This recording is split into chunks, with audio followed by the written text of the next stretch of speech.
Bonjour à tous, c'est Maud et Juliette et aujourd'hui on se retrouve pour un épisode où l'on va parler de Lego avec le prisme du travail de Stefan Wolanski sur la création de l'identité. On vous retrouve juste après l'introduction. Bonjour à tous, nous sommes Maud et Juliette, praticiennes en hypnose et en PNL, coach en reconversion professionnelle et en développement personnel. Avec notre podcast, Mushiki, notre mission est de vous guider dans l'exploration et la découverte de vos territoires intérieurs pour transformer votre vie à l'extérieur. Nous partageons avec vous nos réflexions et nos outils pour vous permettre de reprendre votre pouvoir, oser et devenir véritablement acteur de votre vie, celle que vous avez vraiment choisie.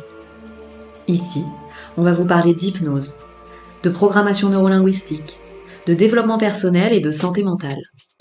Si ce podcast vous plaît, n'hésitez pas à partager vos réflexions et expériences en commentaire et à nous rejoindre sur nos différents réseaux sociaux. On vous remercie de votre présence ici et bonne écoute.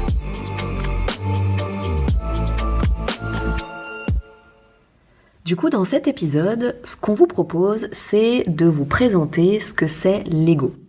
Alors on va commencer par définir ce que c'est l'ego parce qu'il faut effectivement qu'on parle de la même chose. Aujourd'hui on va pas du tout parler, vous savez, de l'ego quand on dit d'une personne oh là là elle a un ego surdimensionné, quand on considère qu'une personne est narcissique, on va pas du tout parler de cet ego là. Ce qu'on vous propose aujourd'hui c'est de parler de l'ego qui est en fait cette partie de nous, cette conscience et cette représentation que l'on a de nous-mêmes en tant que personne. En fait l'ego dont on va parler, c'est cette partie de nous qui nous permet de dire « je », qui nous permet de nous différencier des autres et de notre environnement. Et ce qu'on va voir, c'est que cet ego, cette partie de nous, elle apparaît à un moment dans la vie et elle va avoir un impact majeur sur les fondements de notre identité et de notre manière de nous présenter au monde et d'interagir avec le monde. Et c'est dans ce sens-là que c'est hyper intéressant. Pour vous parler de l'ego, eh bien, on s'est basé sur des travaux. Est-ce que Maud, tu peux nous expliquer sur quels travaux on s'est basé pour vous parler de tout ça ? Oui, tout à fait Juliette. Aujourd'hui, on a décidé de vous parler des travaux de Stefan Wolanski, qui est un auteur et thérapeute qui a travaillé sur la création de notre identité et la création de ce qu'on appelle l'ego. Ces travaux ont été présentés par Cyril Champagne, qui était le directeur du centre de recherche de l'Arche. L'Arche étant une école d'hypnose en France et en Europe. Celle où on s'est formé. L'école où on a été formé. L'Arche, ça veut dire l'Académie de la recherche et de la connaissance en hypnose ericksonienne. Et donc Cyril Champagne dispense des cours d'hypnologie régulièrement qui sont disponibles sur la chaîne YouTube de l'Arche. Donc si vous voulez, on vous mettra le lien de ces cours sur la création d'identité dans le descriptif de ce podcast. Vous pourrez aller regarder, c'est hyper intéressant, ça dure 3-4 heures environ. Donc nous là, on va vous faire une synthèse d'une trentaine de minutes, parce qu'on va pas vous faire un podcast de 4 heures, mais en tous les cas, nous on avait envie de vous partager ces travaux qui sont hyper intéressants. Alors évidemment, il s'agit pas de dire que c'est l'unique vérité, en tous les cas, c'est les travaux les plus récents sur l'ego. Donc si on rentre dans le vif du sujet et qu'on commence à expliquer les travaux de Wolanski, ce qui nous explique, ce cher monsieur, c'est qu'au départ, on est constitué de deux choses. Au départ, au moment de notre naissance, on est constitué du corps et de ce qu'il appelle l'essence. Donc je vais venir définir ces notions.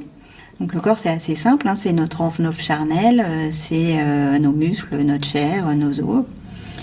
Et puis l'essence, c'est une notion un peu plus complexe, mais je vais essayer de rester simple. En fait, c'est le fait d'avoir l'impression de ne faire qu'un avec le monde, avec ce qui nous entoure.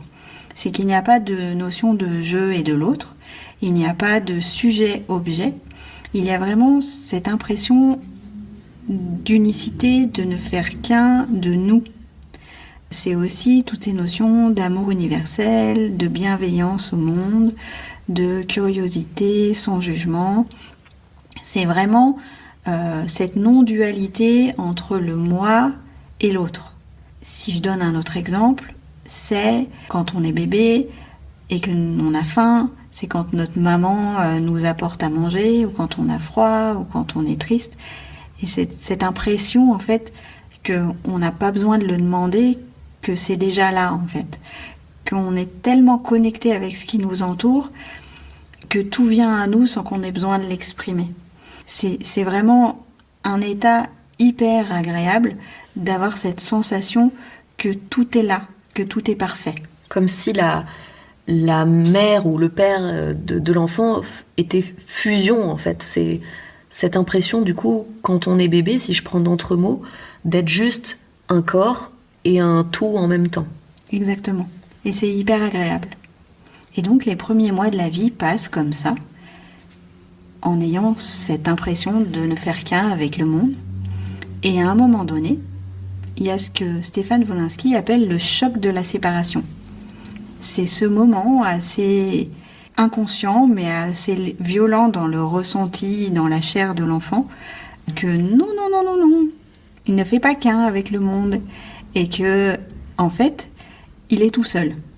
Et que s'il a besoin, s'il a faim, s'il a froid, s'il a peur, s'il est triste, il dépend de quelqu'un d'extérieur à lui pour lui apporter ce réconfort, cette nourriture, cette chaleur. Et ce moment du choc de la séparation, il est très douloureux. Alors évidemment, c'est inconscient, l'enfant va pas se dire je suis séparé du tout, il va le ressentir dans la chair. Et il va vouloir lui retourner à cet état originel parce que c'est désagréable finalement d'être tout seul. Et il va vouloir comprendre pourquoi il a été séparé du tout. Mettre du sens sur cette séparation. Exactement, il va vouloir mettre du sens et il va vouloir comprendre ce qu'il a fait de mal pour avoir été séparé du tout. Qu'est-ce que j'ai bien pu faire de mal pour perdre cette unicité en fait? Et du coup, c'est à ce moment-là que va se créer notre première fausse croyance. On a besoin de trouver une raison au fait d'avoir été séparé, alors qu'en fait, on n'a jamais fait qu'un. Mais on croyait. Et du coup, cette première fausse croyance, ça peut être, par exemple, il y a quelque chose qui cloche en moi. Ou alors une autre, je suis incapable, je suis inadapté, ou je suis impuissant. Il y a tout un tas de fausses croyances qui viennent à ce moment-là apparaître dans notre vie. C'est ce que Stéphane Wolinski appelle false score en anglais, fausse croyance en français. J'ai besoin de cette raison. Et du coup, le bébé va se raconter cette première fausse croyance, et de là va en découler un false self, un faux soi en français, qui est que c'est tellement douloureux de se raconter que, pour reprendre l'exemple de Maud, il y a quelque chose qui cloche chez moi, que je vais vouloir prouver aux autres et au monde que non, il n'y a rien qui cloche chez moi. Je vais me présenter au monde comme si j'étais parfait. Et cette manière, cette première fausse croyance que l'on a, originelle, avec cette manière de nous présenter au monde, eh bien c'est ça qu'on appelle l'ego. Du coup, finalement, l'ego, il se crée à ce moment-là, quand il y a cette première fausse croyance qui apparaît, et avec du coup, les comportements en lien qui en découlent. Exactement. Donc si je reviens au départ, au moment de notre naissance, on est constitué du corps et de cette notion d'essence, d'unicité. Puis les premiers mois de la vie passent, puis il y a ce qu'on appelle le choc de la séparation. Et c'est à ce moment-là que l'ego se crée, l'ego étant constitué de cette première fausse croyance et de ce faux soi en réponse à cette fausse croyance. Et c'est ce qui constitue le socle de notre identité. Et ce qui est très intéressant, c'est que Stéphane Wolinski s'est basé sur les travaux de l'énéagramme. Vous connaissez peut-être ou peut-être pas, et peu importe. Mais dans ces travaux de l'énéagramme, il y a 9 types de personnalités spécifiques chez les humains. Et donc 9 croyances spécifiques. Alors ici, il ne s'agit pas de mettre des gens dans des cases.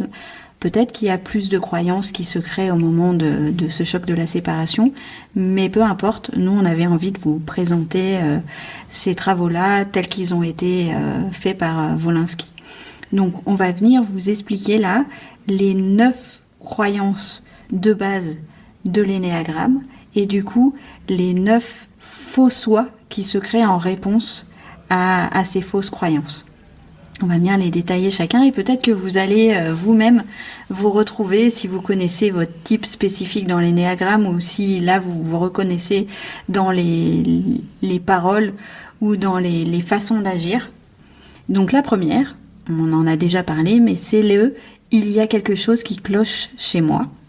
Donc cette première fausse croyance. Et du coup ce faux soi en réponse qui veut prouver à lui-même et aux autres qu'il n'y a rien qui cloche chez lui, et du coup agir comme si il était parfait. Et là, c'est le type 1 de l'énéagramme, si vous connaissez. Ensuite, la deuxième fausse croyance que l'enfant peut se raconter, selon Wolanski, eh bien c'est « je ne vaux rien ». L'enfant va se raconter « je ne vaux rien ». Et du coup, qu'est-ce qu'il va avoir envie de prouver au monde ? C'est finalement qu'il n'est pas sans valeur. Et du coup, il va agir comme si oui, il avait de la valeur, et comme si oui, il avait de l'importance. Le troisième type, c'est « je suis incapable de faire ». Et du coup, avec cette croyance, on va vouloir prouver que je suis particulièrement doué, particulièrement performant, et agir comme si j'étais particulièrement douée, particulièrement performante. Ensuite, la quatrième fausse croyance que peut se raconter l'enfant, c'est « je suis inadapté ». Voilà, si j'ai été éjectée du tout, si je suis séparée du tout, eh bien c'est parce que je suis inadaptée. Et du coup, l'enfant va vouloir prouver que non, je ne suis pas inadapté. Et du coup, il va agir au monde, il va avoir des comportements qui vont aller dans le sens de « je suis particulièrement adapté à mon environnement ». La cinquième croyance, c'est « je n'existe pas, je ne suis rien ». Du coup, l'enfant, là, va vouloir prouver qu'il existe et qu'il est quelque chose. Et agir comme s'il existait et comme s'il était réellement quelque chose. La sixième fausse croyance, c'est « je suis seul, je suis tout seul ». Et du coup, qu'est-ce que va faire l'enfant ? Il va vouloir se prouver du coup l'inverse et montrer que non, il n'est pas seul, et qu'il est relié aux autres. Et du coup, il va agir au monde, il va agir avec son environnement, comme si il était particulièrement connecté et particulièrement relié aux autres. La septième croyance est « je suis incomplet ». Du coup, avec cette croyance, on va vouloir prouver que non, on n'est pas incomplet, et agir comme si on se sentait complet. La huitième fausse croyance que se raconte l'enfant au moment du choc de la séparation, ça va être « je suis impuissant ». Et du coup, ce qu'il va vouloir prouver, c'est que non, il n'est pas impuissant. Et du coup, il va agir vis-à-vis de son environnement comme si il était très puissant et fort. Et là, par exemple, vouloir ne jamais montrer ses faiblesses, ne jamais montrer ses émotions, parce qu'il faut être fort, en permanence. Et la dernière, la neuvième croyance, c'est « je suis sans amour, il n'y a pas d'amour ». Et là, vouloir prouver à nous-mêmes et au monde que non, je ne suis pas sans amour. Et agir en permanence comme si j'étais aimable et j'étais aimant. Et ça peut être ces comportements en fait qu'on adopte en lien avec cette première fausse croyance qu'on a eue. Très souvent, alors ça peut être conscient, d'ailleurs, posez-vous la question, tiens, dans ces types d'agir vis-à-vis du monde, dans mes comportements vis-à-vis du monde, est-ce que je me suis retrouvée dans un de ces types-là ? Parce que bien souvent, cette première fausse croyance, elle est inconsciente. Nos comportements vis-à-vis des autres le sont un peu moins, parce qu'on se rend compte. Mais du coup, c'est hyper intéressant de se dire, tiens, sur quelle croyance j'ai construit ma personnalité en fait ? Qu'est-ce que je me suis raconté quand j'étais tout petit et qu'aujourd'hui, du coup, j'essaye de combattre, que j'essaye de prouver l'inverse. Ce qui est intéressant aussi, c'est que Wolanski explique que ce mécanisme-là de fausse croyance, faux soi, c'est le socle de notre identité et que c'est par-dessus celui-ci que toutes nos autres croyances vont venir se rajouter. Et en regard de cette première fausse croyance, que toutes les autres vont venir se rajouter. Et je vais vous donner un exemple pour que ça soit plus clair. Imaginons que j'ai cette première croyance que je suis impuissante. Je suis faible. Et comme c'est trop douloureux pour moi d'avoir cette croyance-là et que je souffre de ressentir ça, de penser ça, je vais essayer d'agir comme si j'étais puissante et forte et du coup jamais vouloir montrer mes faiblesses à moi et au monde. Imaginons qu'un jour je me fais agresser dans le métro par un homme. À ce moment-là, une autre croyance peut se créer que, par exemple, tous les hommes sont violents et agressifs avec les femmes. Parce que c'est plus facile pour moi de venir me raconter que c'est les hommes qui sont violents et agressifs avec les femmes, plutôt que venir me raconter que j'ai été faible et que j'ai pas su me défendre. Alors évidemment, là, il s'agit d'un exemple. C'est pas forcément cette croyance-là ce qui va se créer, mais c'est pour vous dire que sur la base de la première, tout un tas d'autres vont venir se rajouter, et que ça va faire partie de notre identité, et que du coup, je vais avoir tout un tas de fausses croyances nouvelles, et que ces croyances peuvent être limitantes ou peuvent être aidantes. Elles sont pas forcément négatives, mais elles se basent sur quelque chose de faux initialement. Donc si ces croyances sont limitantes, c'est intéressant de venir travailler dessus et de venir les déconstruire pour pouvoir de remettre un petit peu de mouvement dans notre manière de fonctionner et essayer de voir les choses autrement. Donc, si je fais un petit récap de tout ce qu'on s'est dit depuis le départ, au départ de notre naissance, on est constitué du corps et de l'essence. Puis, au bout de quelques mois de vie, il y a le choc de la séparation et là va se créer l'ego. L'ego qui est constitué de cette fausse croyance et de ce faux soi en réponse à cette fausse croyance. Et donc après, on est constitué de ces trois choses, l'essence, le corps et l'ego. Et donc, il y a ce mécanisme d'attention, c'est-à-dire que ce que Wolinski nous explique, c'est que 99% de notre attention est focalisée sur l'ego, que on est tout le temps en vigilance par rapport à cette fausse croyance, par rapport à nous et par rapport aux autres, pour pouvoir se prouver à nous et aux autres que non, on n'est pas incapable, que non, on n'est pas impuissant, etc. Donc ce mécanisme attentionnel, il est sur cette fausse croyance, mais il est sur toutes les autres croyances qui se sont créées au fil des années. Et on imagine bien que c'est terrible de se dire que ça part de quelque chose de faux et que tout ce qui nous constitue continue à être basé sur des choses fausses. C'est-à-dire que si j'ai été agressée par un homme et que je me raconte que tous les hommes sont violents et agressifs, on imagine bien que je vais avoir cette attention perpétuelle dans ma vie par rapport aux hommes qui m'entourent et que je vais peut-être développer des mécanismes de défense qui n'ont pas lieu d'être parce que je suis venue créer cette nouvelle fausse croyance qui du coup a un impact, a un retentissement fonctionnel dans ma vie par rapport à mon comportement. Ce qui est intéressant, et ce que Wolinski nous dit, c'est que toute notre attention est basée là-dessus, sur ce mécanisme de fausse croyance. Et que du coup, la clé, c'est de venir rebasculer notre attention sur les autres parties de nous, sur le corps et sur l'essence. Il ne s'agit pas ici de se détacher complètement de l'ego, parce que ça fait partie de nous, mais il s'agit de rebasculer l'attention. J'ai plus 99% sur l'ego, mais je peux avoir 30% sur le corps, 30% sur l'ego et 30% sur l'essence. C'est pas souhaitable d'ailleurs de se détacher complètement de notre ego parce que c'est notre personnalité, on s'est construit avec et comme on l'a dit au tout début, c'est la représentation et la conscience qu'on a de nous-mêmes. Par contre, effectivement, ce qu'on se raconte sur nous-mêmes n'est pas forcément la vérité. Et du coup, comment on peut prendre peut-être un petit peu de recul vis-à-vis sur ce qu'on se raconte de nous-mêmes et comment du coup on peut aussi focaliser notre attention sur deux autres parties de nous qui sont en somme très importantes aussi, qui est notre corps et notre essence. Et comment on fait ça du coup, Juliette? Et par exemple, quand on veut refocaliser notre attention sur le corps, on peut faire du sport, faire du yoga, faire de la méditation, faire des exercices de respiration, de la cohérence cardiaque. C'est-à-dire qu'à chaque fois que j'ai mon esprit qui tourne en boucle sur des choses fausses, des espèces de mécanismes automatiques qui me pourrissent la vie, me forcer à focaliser mon attention sur le corps et à rebasculer toute l'attention que j'ai plus sur mon dialogue interne, mais sur mes sensations du corps. Et pour ça, ça va dépendre des envies et des attraits de chacun. Pour certaines personnes, ça va être par la course à pied, pour d'autres l'escalade, pour d'autres, la boxe, les arts martiaux, etc. Peu importe. C'est tous ces moments où on se reconnecte avec son corps Donc ça, c'est reconnexion au corps et reconnexion à l'essence. C'est tous ces moments où on va être focalisé par quelque chose qui absorbe toute notre attention, comme, je sais pas moi, faire de la musique, faire de la peinture, de la sculpture, de l'art.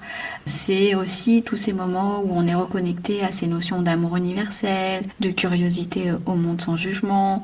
Ça peut passer par des balades en forêt où on se connecte à notre environnement, où il n'y a plus de jugement de moi et de l'autre, mais il y a vraiment comme un mécanisme d'attention à ce que je suis en train de faire là. Ça doit vous parler, ces moments où vous êtes tellement absorbé par quelque chose sur lequel vous êtes passionné, et que à un moment donné vous relevez la tête et vous dites je viens de passer 3 heures à faire ça. Je me souviens pas, je me suis pas rendu compte que le temps passait si vite et j'ai pensé à rien quand je faisais ça. Pour certaines personnes, ça peut être la cuisine, pour d'autres, ça peut être le bricolage, peu importe, mais c'est tous ces moments où finalement on s'est foutu la paix, où on a lâché le dialogue interne, on a lâché le fait de tourner en boucle avec nos pensées qui sont toujours les mêmes.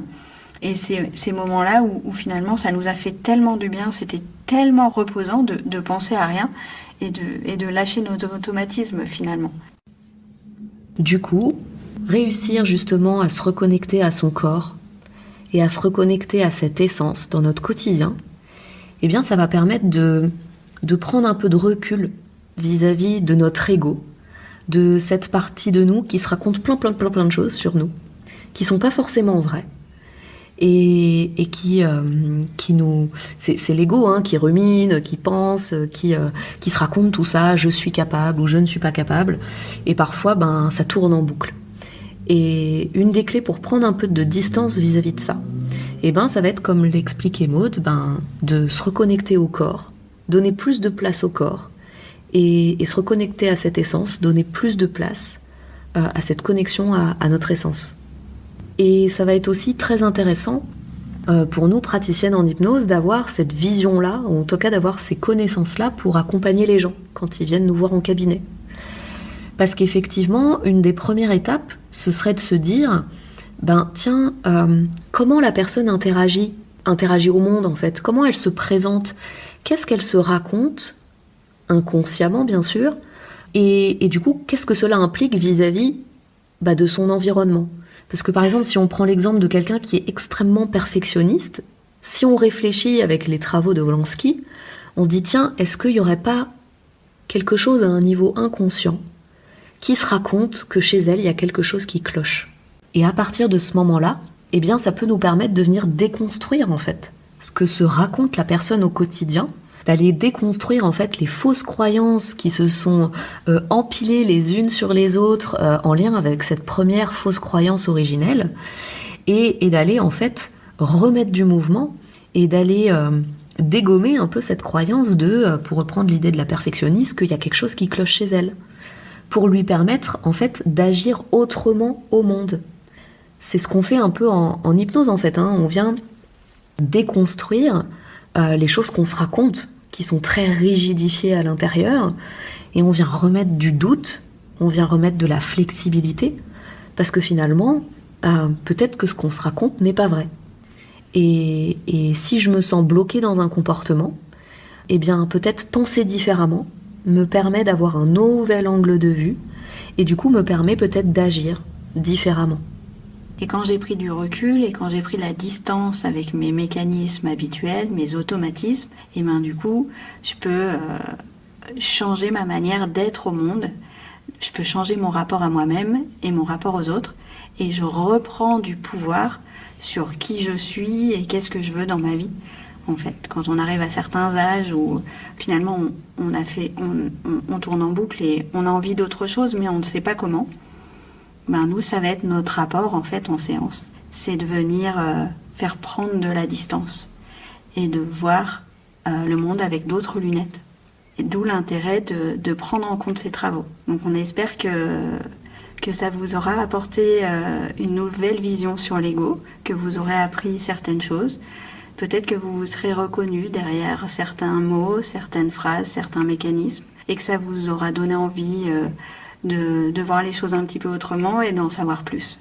On espère que ce podcast vous a plu et si c'est le cas, n'hésitez pas à le partager, peut-être à d'autres personnes qui pourraient être intéressées. Et puis n'hésitez pas aussi peut-être à nous laisser un commentaire ou nous dire ce que vous en avez pensé ou ce que ça a fait résonner chez vous. On vous dit à très bientôt et dans 15 jours pour un prochain épisode.